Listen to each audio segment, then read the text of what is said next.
বিয়ে কাদের করা জায়েজ আর কাদেরকে করা না জায়েজ? একজন পুরুষ কোন সব নারীদেরকে বিয়ে করবেন না, একজন নারী কোন সব পুরুষদের সাথে বিয়ে বসবেন না, হারাম।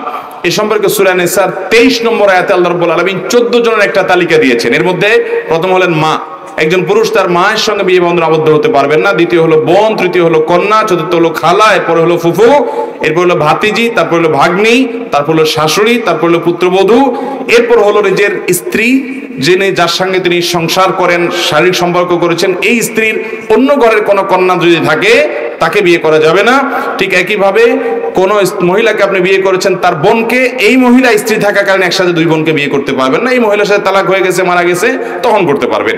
এর পাশাপাশি অন্যের স্ত্রী থাকাকালীন অবস্থায় ভদ্র মহিলাকে আপনি বিয়ে করতে পারবেন না। এছাড়া অন্যান্য মহিলাদেরকে আপনি বিয়ে করতে পারবেন। যাদেরকে আপনি বিয়ে করতে পারবেন না তাদের সাথে আপনার দেখা দেওয়া জায়েজ, কারণ তাদের সাথে আপনার রক্তের সম্পর্ক আছে।